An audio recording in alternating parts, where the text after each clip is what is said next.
Phone call తో మీ బంగారాన్ని విడిపించి ప్రెజెంట్ మార్కెట్ రేట్ కే కొని బ్యాలెన్స్ అమౌంట్ ని క్యాష్ గా లేకపోతే సమానమైన బంగారాన్ని మీకిస్తుంది అక్షయ గోల్డ్ హబ్. వెనుజువేలాపై అమెరికా భీకరంగా విరుచుకుపడింది. రాజధాని కరాకస్లో 7 చోట్ల దాడులు చేసింది.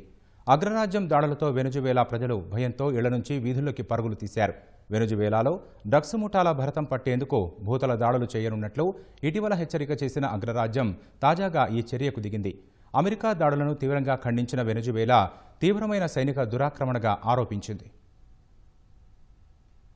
వెనిజువెలాలోని సైనిక స్థావరాలు, పౌర నివాసాలే లక్ష్యంగా అమెరికా దాడులు చేసింది. రాజధాని కరాకస్లో ఈ తెల్లవారుజామున 2 గంటల ప్రాంతంలో 7 చోట్ల దాడులు చేసింది. అగ్రరాజ్యం దాడులతో వెనిజువెలా ప్రజలు భయంతో ఇళ్ల నుంచి వీధుల్లోకి పరుగులు తీశారు. అగ్రరాజ్యం దాడులతో తన సైనిక స్థావరాల్లో విద్యుత్ సరఫరా నిలిచిపోయినట్లు వెనిజువెలా ప్రకటించింది. దాడులు జరిగిన ప్రదేశాల్లో పరిస్థితిని సమీక్షించడానికి చర్యలు చేపట్టినట్లు పేర్కొంది. అమెరికా దాడుల తర్వాత వెనిజువెలాలో జాతీయ అత్యవసర పరిస్థితి విధించారు. ఈ దాడులకు వ్యతిరేకంగా ప్రజలంతా ఐక్యం కావాలని వెనిజువెలా ప్రభుత్వం పిలుపునిచ్చింది. ఈ దాడులకు ముందు అమెరికా విమానయాన సంస్థలకు యుఎస్ ఫెడరల్ ఏవియేషన్ అడ్మినిస్ట్రేషన్ నోటం జారీ చేసింది. అమెరికా విమానాలు వెనిజువెలా గగనతలం గుండా వెళ్లొద్దని సూచించింది.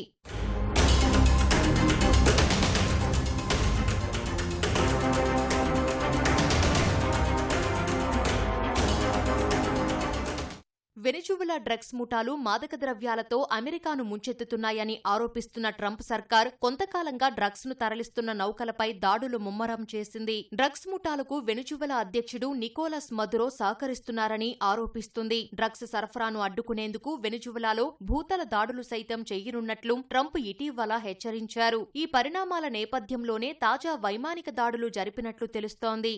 అమెరికా ఆరోపణలను వెనిజువెలా తీవ్రంగా ఖండించింది. డ్రగ్స్ ముఠాలతో ప్రభుత్వానికి ఎలాంటి సంబంధం లేదని పేర్కొంది. తమ దేశంలోని అపారమైన చమురు నిక్షేపాలను దక్కించుకునే కుట్రతోనే అమెరికా తమపై డ్రగ్స్ ఆరోపణలు చేస్తోందని వెనిజువెలా ఆరోపించింది.